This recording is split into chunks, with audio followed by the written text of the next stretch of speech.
सबको जय मसीह की। आज एक अद्भुत अध्ययन हम परमेश्वर के पवित्र वचन से करने जा रहे हैं और उसको हम देखेंगे। आज उत्पत्ति की किताब हम निकालेंगे और उसका पहला अध्याय और 1 से लेकर हम 5 तक पढ़ेंगे और वहाँ से कुछ चीज़ें मैं आपको बताऊंगा। Genesis chapter 1 verse 1 to 5। आदि में परमेश्वर ने आकाश और पृथ्वी की सृष्टि की, और पृथ्वी बेडौल और सुनसान पड़ी थी, और गहरे जल के ऊपर अंधियारा था, तथा परमेश्वर का आत्मा जल के ऊपर मंडलाता था। तब परमेश्वर ने कहा, उजियाला हो, तो उजियाला हो गया। और परमेश्वर ने उजियाले को देखा कि अच्छा है, और परमेश्वर ने उजियाले को अंधियारे से अलग किया, और परमेश्वर ने उजियाले को दिन और अंधियारे को रात कहा। तथा सांझ हुई, फिर भोर हुआ, इस प्रकार पहला दिन हो गया। हाँ, बाइबल में लिखा है कि करीब 3 दिन तक परमेश्वर ने सूरज, चंद्रमा और तारागण नहीं बनाए। और जब परमेश्वर ने 3 दिन तक सूरज, चंद्रमा, तारागण नहीं बनाए तो ये रात और दिन कैसे होता था, सांझ होती और सुबह कैसे होता था। ये जो 3 दिन है, ये दिन यीशु मसीह को दर्शाता है, रात शैतान को, अंधकार को दर्शाता है। टोटल ये 6000 साल को दर्शाता है। और सृष्टि को अगर आप ध्यान से देखेंगे तो 6 दिन भी 6000 साल को दर्शाता है। लेकिन अगर ध्यान से देखेंगे तो सृष्टि में जो दिन का समय है वो प्रभु यीशु मसीह को दर्शाता है। आने वाले समय में हम इसको और भी कोशिश करेंगे कि कुछ डिटेल आप तक पहुंचाया जाए। लेकिन इस वक्त जो संदेश मेरे पास है उसके अनुसार दिन जो है वो प्रभु यीशु मसीह है। 12 घंटे का दिन और 12 घंटे की रात जो है शैतान का, अंधकार का समय है। उत्पत्ति 1 का 14 भी पढ़ दें हम जल्दी से। फिर परमेश्वर ने कहा, दिन को रात से अलग करने के लिए आकाश के अंदर में ज्योतियां हों, और वे चिन्हों और नियत समयों और दिनों और वर्षों के कारण हो।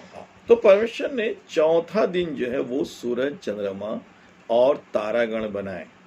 लेकिन 3 दिन जो था सृष्टि के अंदर, उजियाला जो है वो परमेश्वर के वचन का था।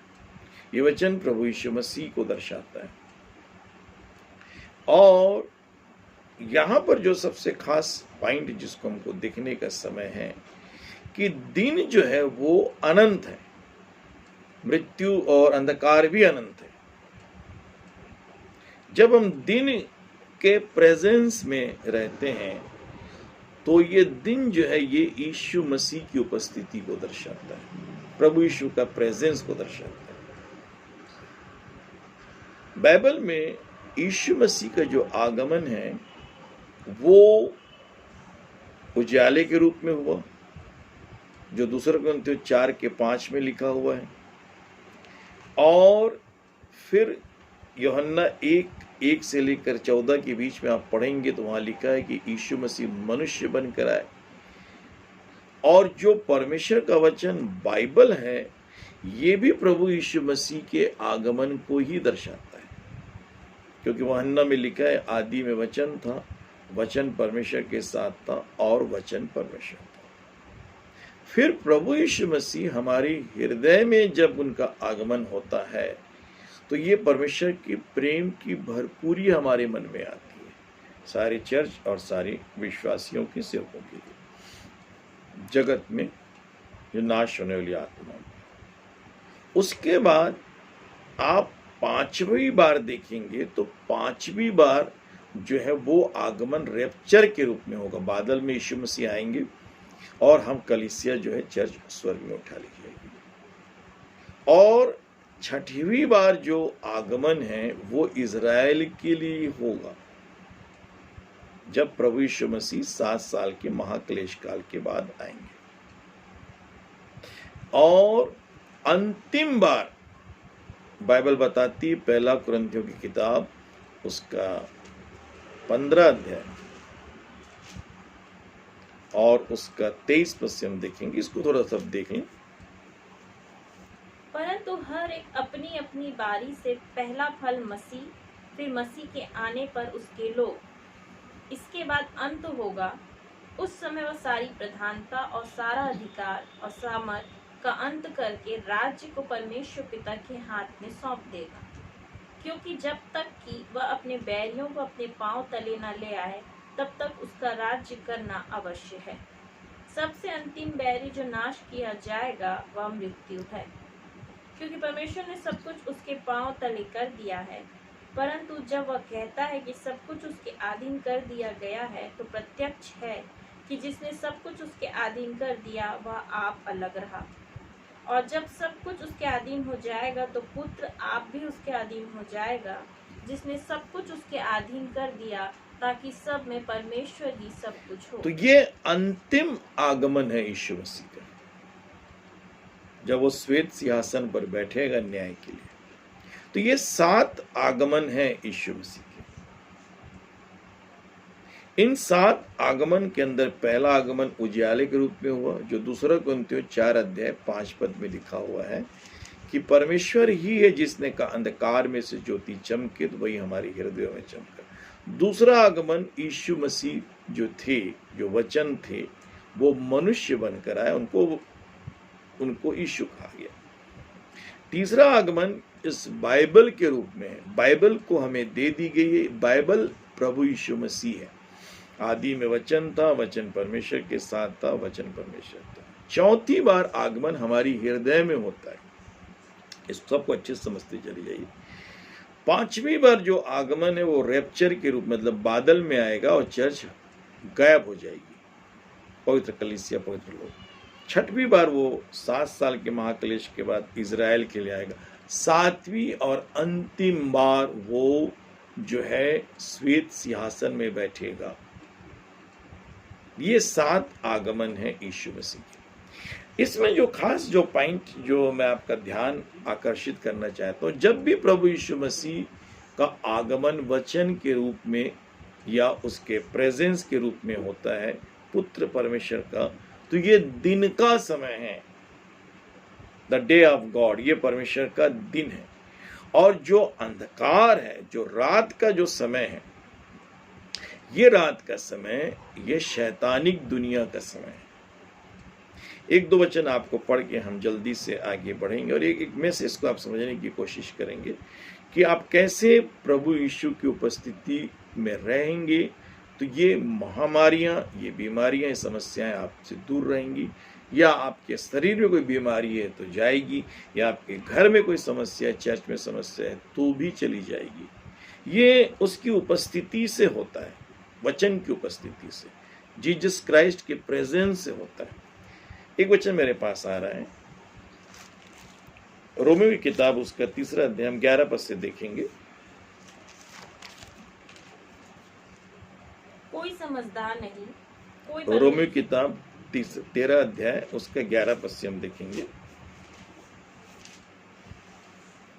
और समय को पहचान कर ऐसा ही करो, इसलिए कि अब तुम्हारे लिए नींद से जाग उठने की घड़ी आ पहुंची है। क्योंकि जिस समय हमने विश्वास किया था, उस समय के विचार से अब हमारा उद्धार निकट है। रात बहुत बीत गई है और दिन निकलने पर है। दिन निकलने पर है, वचन में लिखा है, पौलुस कहते हैं दिन निकलने पर है।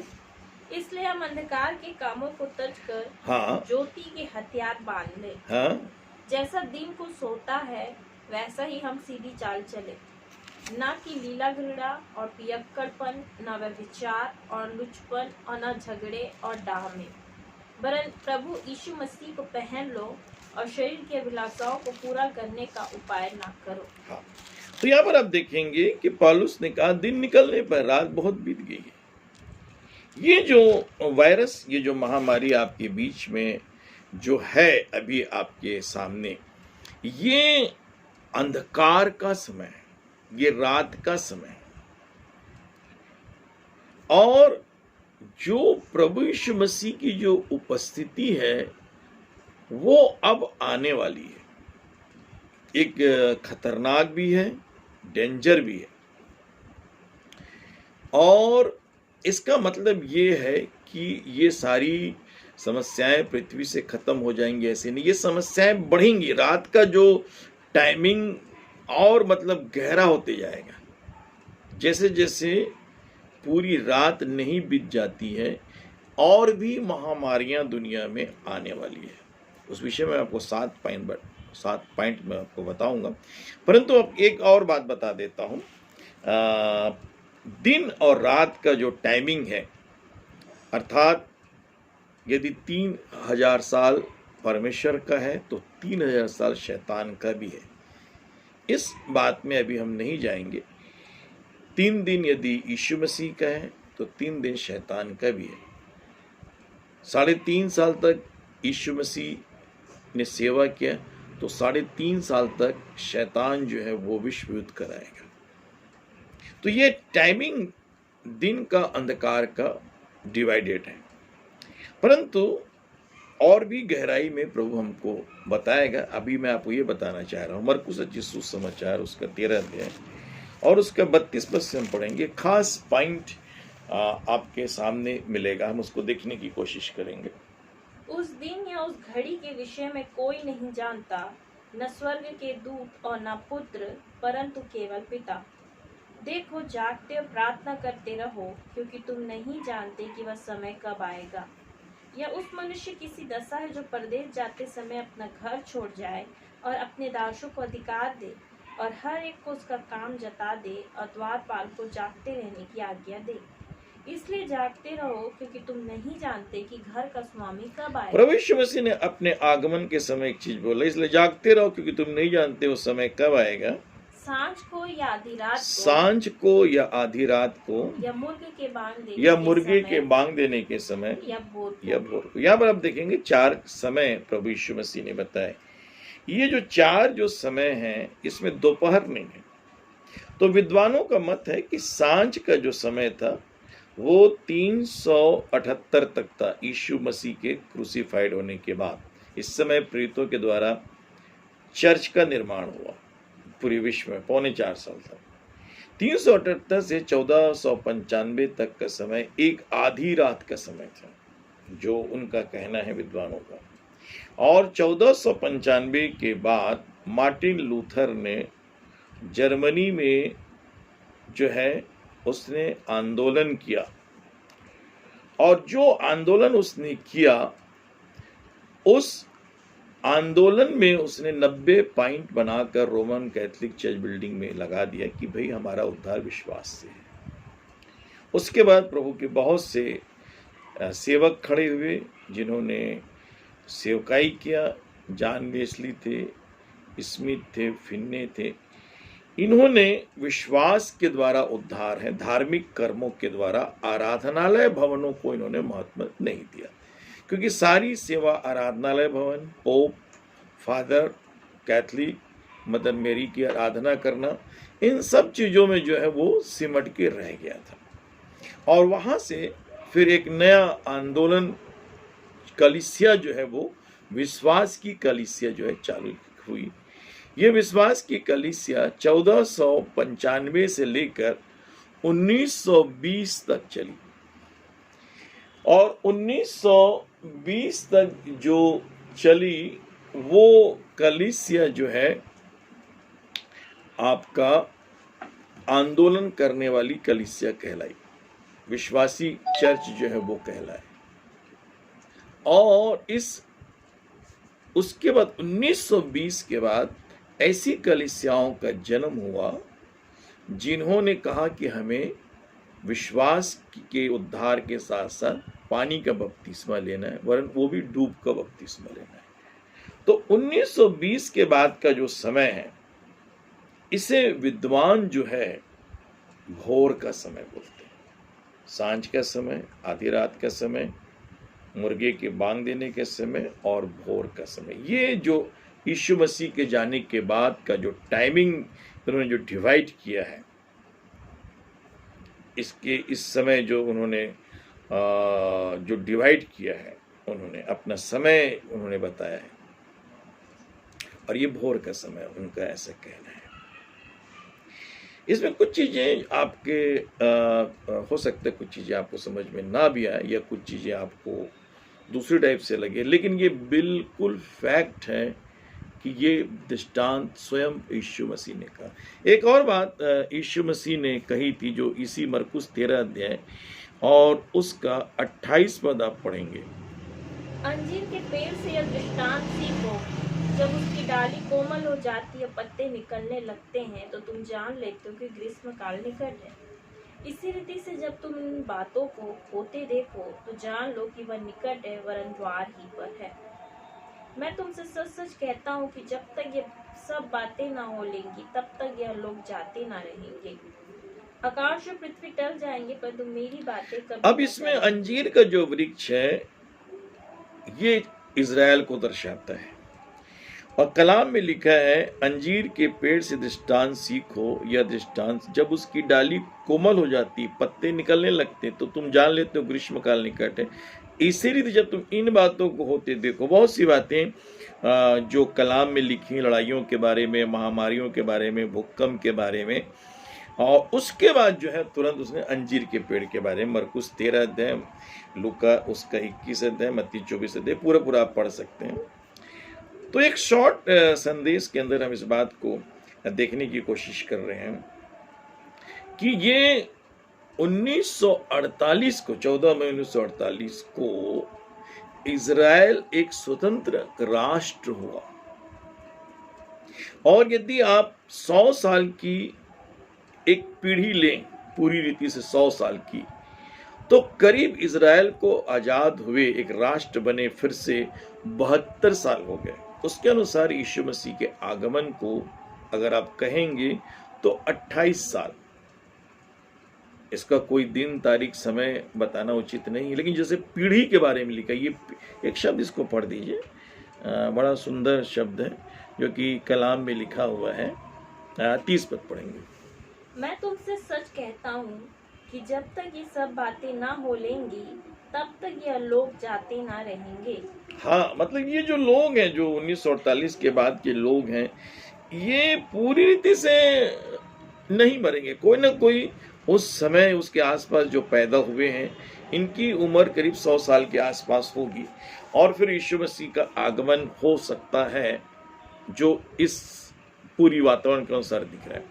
अब ये जो दिन है, हम इसी के बारे में देख रहे थे। एक और बात मेरे ध्यान में आ रही जो मैं आपको बताना चाहूँगा। यूहन्ना की किताब और उसका 8वां अध्याय में एक बड़ी प्यारी और अच्छी बात लिखी हुई है।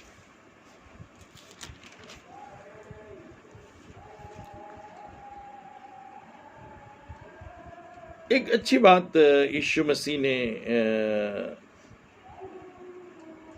जो बताई है, हम उसको देखेंगे। 51 पद से हम पढ़ेंगे।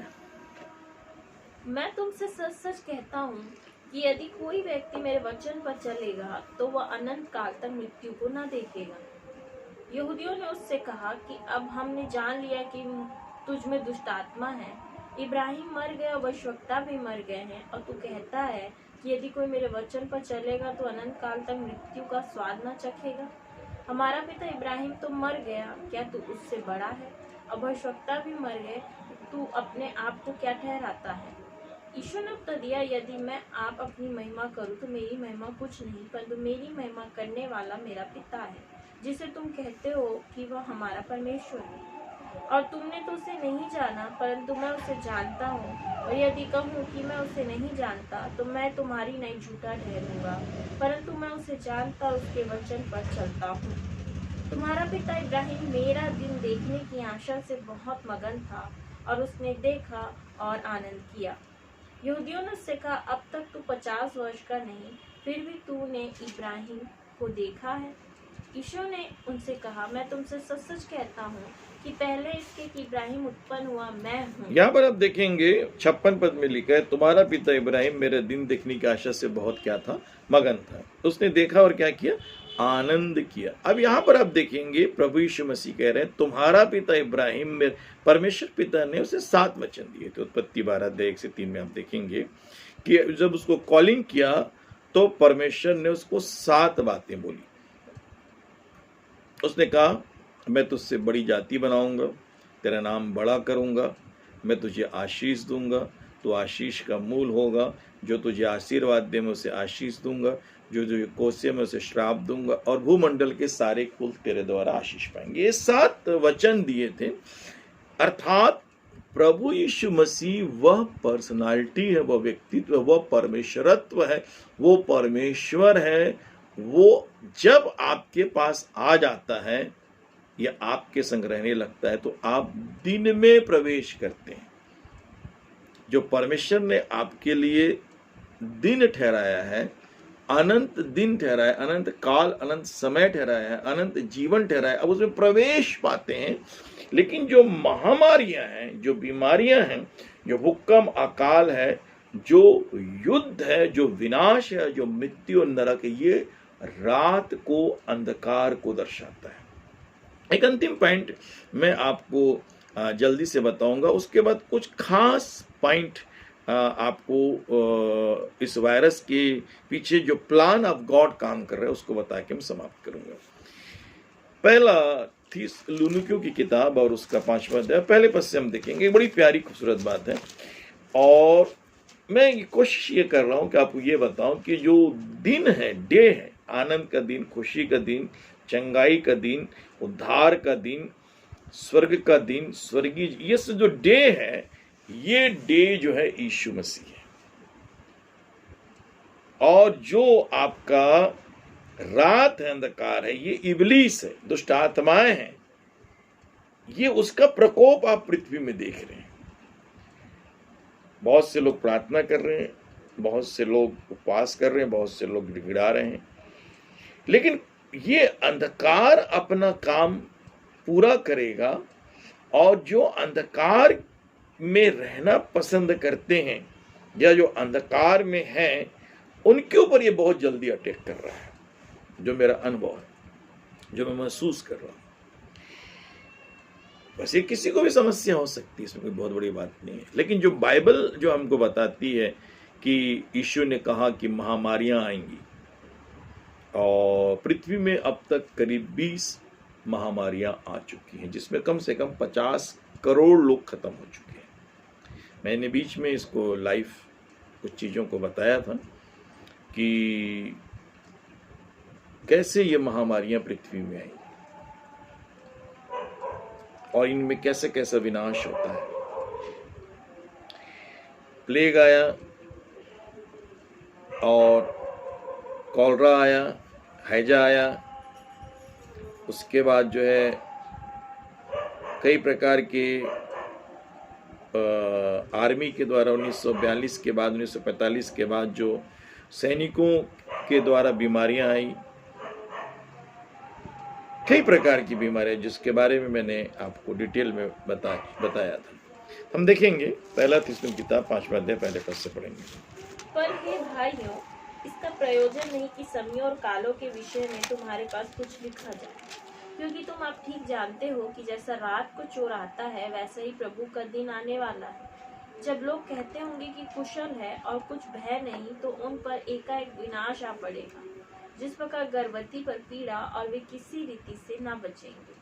पर हे भाइयों, तुम तो अंधकार में नहीं हो कि वह दिन तुम पर चोर की नहीं आ पड़े, क्योंकि तुम सब ज्योति की संतान और दिन की संतान। यहाँ पर देखिए, प्रभु ने वचन में कहा, पौलुस ने कहा, उन समयों या कालों के विषय तुम्हारे पास कुछ लिखा जाए, इसका भी जरूरत नहीं है। परंतु वो कहता है, तुम आप ठीक जानते हो कि जैसे रात को चोर आता है, वैसे प्रभु का दिन आने वाला है।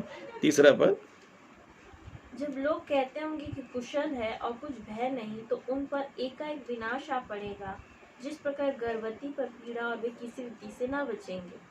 पर हे भाइयों, तुम तो अंधकार में नहीं हो कि वह दिन तुम पर चोर की नहीं। क्या मतलब? अंधकार का मतलब है कि आपको कोई प्रकार का ज्ञान नहीं है परमेश्वर की उपस्थिति का, यीशु की उपस्थिति का, आपको पास ज्ञान नहीं है। ऐसा पौलुस समझा रहा है कि तुम तो अंधकार में नहीं हो, बोल रहे हैं। आगे, क्योंकि तुम सब ज्योति की संतान और दिन की संतान हो, हम न रात के हैं न अंधकार के। फिर उसी को रिपीट कर रहा है, क्योंकि तुम सब ज्योति की संतान और दिन की संतान हो, हम न रात के हैं न अंधकार के हैं। आगे, इसलिए हम औरों की नहीं सोते ना रहें, पर जागते और सावधान रहें, क्योंकि जो सोते हैं वे रात ही को सोते हैं, और जो मतवाले होते हैं वे रात ही को मतवाले होते हैं। हाँ, मतवाला पर मतलब निश्चिंत रहना, लापरवाह रहना, मतलब हमें कोई समस्या नहीं आएगी, बीमारी नहीं आएगी हमें तो, या हम मतलब बिल्कुल नहीं, इस बात को मतलब उनको ज्ञान ही नहीं है, इसके बारे में किसी भी प्रकार की उनको जानकारी नहीं है। और इसी बात को पौलुस कहते हैं कि जो मतवाले होते हैं रात को होते हैं, जो सोते हैं रात को सोते हैं। आगे हम जो दिन के हैं, हाँ, वो कहते हैं हम जो दिन के हैं विश्वास और प्रेम की झिलम पहनकर और उद्धार की आशा का टोप पहनकर सावधान रहें। हाँ, हम जो दिन के हैं विश्वास और प्रेम की झिलम पहनकर उद्धार की आशा का टोप पहन के क्या रहे, सावधान रहे। प्रकाशित वाक्य में लिखा है प्रभु का दिन आने वाला है, और यहाँ पर क्या लिखा है 2 पद में, फिर से देखिएगा उसको। क्योंकि तुम आप ठीक जानते क्योंकि हो हाँ, कि जैसे रात को चोर आता रात है, को चोर आता वैसे है, ही प्रभु का वैसे दिन प्रभु आने का दिन वाला है। आने वाला है। अब वो सूर्योदय, अब खास पॉइंट में जल्दी से आपके सामने रखूंगा, इस वायरस के पीछे जो काम जो क्या हो रहा है। लूका उसका 22 अध्याय 31-32 हम पढ़ेंगे। लूका उसका 22 अध्याय 31 और 32 पर। तो टोटल हम 7 बातें यहाँ पर देखेंगे कि ये जो अंधकार है इसके बीच में क्या काम हो रहा है और परमेश्वर क्या काम करने वाला है। इसी बीच में नया काम परमेश्वर चालू करने वाला है। और मैं जब प्रार्थना कर रहा था तो प्रभु इन भविष्यवाणियों के वचन को मुझे दिखा रहा था। पढ़ेंगे। शमौन है शमौन, देख शैतान ने तुम लोगों को मांग लिया है कि गेहूं की नहीं फटके। हाँ, अब यहाँ पर आप देखिए कि एक जो इसके पीछे है कि शैतान स्वर्ग जाता है, बाइबल बार बार बताती है अय्यूब के समय प्रकाशित वाक्य 12 अध्याय में, और वहां पर जाकर वो परमिशन मांगता है और प्रभु कहता है कि पतरस से कि शैतान ने तुम लोगों को मांग लिया है गेहूं के नहीं फटके। मतलब गेहूं को फटकते हैं तो उसमें से भूसा अलग होता है गेहूं। तो ये पृथ्वी में अभी जो क्रिश्चियन कंट्रियां हैं, यूरोपियन कंट्रियां हैं, अमेरिका है, ऑस्ट्रेलिया और बहुत तेरे जो मसीह समाज में बहुत ज़्यादा जो फॉरेन के अंदर इसका बहुत भयानक असर हुआ है। और प्रियो ये इब्लीस ने इसको मांगा है। सेकंड पॉइंट हम देखेंगे मरकुस 13 अध्याय 19-20। तो मैं बहुत जल्दी से आपको इसमें 7 पॉइंट बताऊंगा और इसको अभी समझने की कोशिश कीजिएगा कि इस वायरस के पीछे ईश्वर का क्या प्लान है और परमेश्वर का क्या प्लान है और क्या होने क्या जाना है। आने वाले 6 जून के बाद कौन सी घटनाएं घटने वाली हैं। मरकुस 13 अध्याय 19-20। क्योंकि वे दिन ऐसे क्लेश के होंगे कि सृष्टि के आरंभ से जो परमेश्वर ने सिरजी है अब तक ना तो हुए और ना फिर कभी होंगे। और यदि प्रभु उन दिनों को ना घटाता तो कोई प्राणी भी ना बचता, परंतु उन चुने हुओं के कारण जिनको उसने चुना है उन दिनों को हाँ, यहाँ पर आप देखेंगे कि परमेश्वर इन महामारियों में भी दया करेगा। क्योंकि एक बार फिर से पढ़ेंगे 19 पद में क्या लिखा है। क्योंकि वे दिन ऐसे क्लेश के होंगे कि सृष्टि के आरंभ से जो परमेश्वर ने सृजी है अब तक ना तो हुए और ना फिर कभी होंगे। मतलब जो जल प्रलय आया पृथ्वी में उससे भी भयानक भयानक तकलीफें आएंगी, ऐसा लिखा है। ऐसे क्लेश होंगे पृथ्वी में जो सृष्टि के आरंभ से परमेश्वर ने जो सृजी है खुदा ने अब तक न हुए हैं न फिर कभी होंगे। मतलब ये इतना भयानक भयानक होगा। Second point. दूसरा पॉइंट इसमें यह है कि क्या लिखा है 20 पद में। और यदि प्रभु उन दिनों को न घटाता तो कोई प्राणी भी न बचता, परंतु उन चुने हुओं के कारण जिनको उसने चुना है उन दिनों को घटाया। ये घटनाएं प्रकाशित वाक्य में होंगी जो बाइबल में लिखी है, परंतु इन दिनों को भी प्रभु कम कर रहा है। बहुत से चुने हुए उसके लोग हैं। थर्ड पॉइंट हम देखेंगे दानियेल की किताब 12 अध्याय 7 पद। तो मैं इसको प्रार्थना करके सोच रहा था कि आपके सामने क्या बताऊं, और आज मेरे मन में इच्छा थी कि पवित्र आत्मा जी प्रेशर डाल रहे थे कि कुछ संदेश में आपको दिन के विषय में बताऊं, द डे ऑफ गॉड, कि आप दिन में हैं कि रात में। मैं कुछ वचन आपके सामने जो उत्पत्ति उसका 1 से 5 तक रखा, यूहन्ना 9 अध्याय 1 से 5 तक आपके सामने रखा हमने। रोमियो 13 अध्याय 11, 12, 13, 14 हमने रखा। और यूहन्ना की किताब 8 अध्याय उसका 56, 57, 58 में पढ़ेंगे तो द डे ऑफ गॉड है, वो जीसस है। और प्रभु ने इब्राहिम के विषय कहा, मेरा दिन देखने की आशा से बहुत मगन, अर्थात जो वचन है जीसस है, जो बाइबल है जीसस क्राइस्ट है। मैंने 7 आगमन आपको बताया। 7 आगमन का मतलब ये है वचन का 7 बार प्रभाव होने वाला यूनिवर्सल वर्ल्ड के अंदर, स्वर्ग और पृथ्वी में 7 बार उसका प्रभुत्व कायम होगा। पहले उजियाले के रूप में हुआ, दूसरा मनुष्य बन के आया, तीसरा बाइबल के रूप में, अभी भी जीसस हमारे साथ, चौथा जब प्रेम के रूप में हम आगमन करते हैं, जीसस का प्रेम हमारे दिल में हमारे दिल में आगमन होता है। 5वां बादल में आएगा, चर्च ऊपर उठाएगा। 6वां इजराइल में आएगा 1000। 7वां श्वेत सिंहासन में बैठेगा न्याय के लिए। ये इसको समझिए, जो यीशु के साथ है उनके लिए अच्छा है, और जो यीशु के साथ नहीं है इन तकलीफों से भी भयानक होगा। जैसे यहूदियों ने जब स्वीकार नहीं किया, यहूदियों का नाश हो गया। 2000 साल के बाद प्रभु ने उनको उनका कंट्री वापस किया, लाखों करोड़ संख्या विनाश हो गया। आज बाइबल के साथ भी वैसी है, जो अपने दिल में आगमन नहीं देते उनके साथ भी वैसी है। तो इस आगमन के काल को समझिए। और पहला थिस्सलुनीकियों की उसका 5वां अध्याय 1 से लेकर हमने 10-11 पद के 20 तक पढ़ा कि हम दिन के संतान हैं। उसके बाद 2 बातें मैंने आपको बताई, लूका 22 का 31-32, सेकंड मरकुस 13 का 19-20, कि प्रभु ने ये दिन घटाए हैं, चुने कर। तीसरा हम पढ़ेंगे दानियेल उसका 12 का 7वां पद। तब जो पुरुष सन का वस्त्र पहने हुए नदी के जल के ऊपर था, उसने मेरे सुनते दाहिने और बायां अपने दोनों हाथ स्वर्ग की ओर उठाकर सदा जीवित रहने वाले की शपथ खाकर कहा, यह 10 साल 3 काल तक ही रहेगी, और जब पवित्र प्रजा की शक्ति पूर्ण रूप से समाप्त हो जाएगी तब ये सब बातें पूरी होंगी। हाँ, अब ये जो प्रार्थना उपास करने वाले प्रभु के लोग हैं, इस वायरस के कारण उनकी शक्ति बहुत टूट जाएगी। लोग बहुत ही टूटापन महसूस करेंगे। ये भी घटना घटेगी, पवित्र लोगों की सामर्थ्य भी कमजोर होगी। चौथा पॉइंट, ऐसा क्यों होगा? दानियेल 11 का 35। ये घटनाएं आने दिनों में भी घटेंगी, अभी भी घटेंगी, कम रूप से ज्यादा रूप से ये रिपीट होती जा रही है पिछले 2000 सालों से। पढ़ेंगे दानियेल 11 का 35 पर। और सिखाने वालों में से कितने गिरेंगे, और इसलिए गिनने पाएंगे कि जांचे जाए और निर्मल और उजले किए जाए।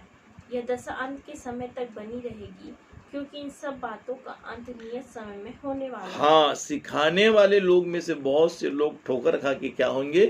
गिरेंगे।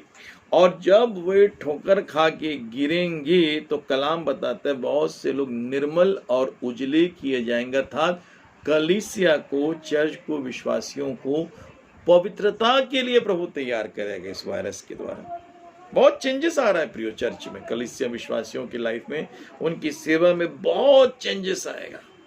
ये घटनाएं और भी घटेंगी। 5वां पॉइंट हम देखेंगे मत्ती रचित सुसमाचार 24 अध्याय उसका 1 पद से पढ़ेंगे। जब यीशु मंदिर से निकल कर जा रहा था तो उसके चेले उसको मंदिर की रचना दिखाने के लिए उसके पास आए। उसने उनसे कहा, क्या तुम ये सब नहीं देखते? मैं तुमसे सच कहता हूँ कि यहाँ पत्थर पर पत्थर भी न छूटेगा जो ढाया न जाएगा।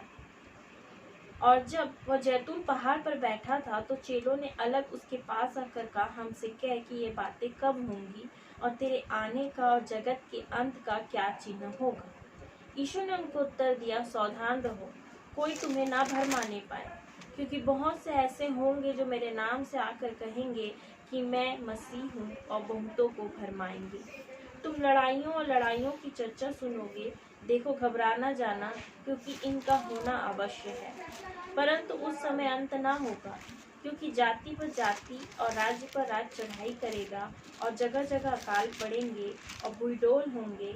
ये सब बातें पीड़ाओं का आरंभ हाँ, ये जो महामारियां आप देख रहे हैं अभी तक जो आ चुकी है, ये जो महामारी है विश्व विख्यात महामारी है। कभी भी 200 कंट्रियों में नहीं गई कोई समस्या, ये एक साथ जो गई है। लेकिन बाइबल को ध्यान से पढ़ें, 8 पद में क्या लिखे हैं? ये सब बातें पीड़ाओं ये का सब बातें आरंभ क्या चीज का आरंभ है? पीड़ाओं। आप क्या सोचते हैं? ये मतलब छोटा सा है?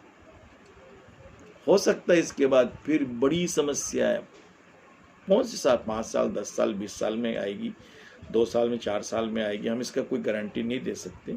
लेकिन यीशु मसीह ने क्या कहा? 8वां पद फिर से पढ़ेंगे। ये सब बातें पीड़ाओं ये का सब बातें पीड़ाओं का क्या है? आरंभ आरंभ है। एक और चीज जो लूका 21 का उसका 5 पद से 12 पद तक हम देखेंगे और उसके 2 पॉइंट देखकर हम समाप्त करेंगे। जब कितने लोग मंदिर के विषय में कह रहे थे कि ये वह कैसे सुंदर पत्थरों भेंट की वस्तुओं से संवारा गया है, तो उसने कहा, वे दिन आएंगे जिनमें यह सब जो तुम देखते हो उनमें से यहाँ किसी पत्थर पर पत्थर भी न छूटेगा जो ढाया न जाएगा। उन्होंने उससे पूछा, हे गुरु, ये सब कब होगा और ये बातें जब पूरी होने पर होंगी तो उस समय का क्या चिन्ह होगा? उसने कहा, चौकस रहो कि भरमाए ना जाओ, क्योंकि बहुत तेरे मेरे नाम से आकर कहेंगे कि मैं वही हूँ, और यह भी कि समय निकट आ पहुँचा है। तुम उनके पीछे न चले जाना, और जब तुम लड़ाइयों और बलवों की चर्चा सुनो तो घबरा ना जाना, क्योंकि इनका पहले होना अवश्य है, परंतु उस समय तुरंत अंत ना होगा। तब उसने उनसे कहा कि जाति पर जाति और राज्य पर राज्य चढ़ाई करेगा, और बड़े बड़े भूकंप होंगे, और जगह जगह जगह जगह अकाल पड़ेगा, और मरियां पड़ेंगी, और महामारियां पड़ेंगी, और आकाश से भयंकर बातें और बड़े बड़े चिन्ह प्रकट होंगे। अभी आकाश से बड़े बड़ी बातें चिन्ह आपने देखा है, ये सब होने वाला है। महामारियां पड़ेंगी लिखा है, इससे भी भयानक भयानक महामारी आएगी। और 12 पद में एक खास पॉइंट है, मैं उसको पढ़ना चाहूंगा।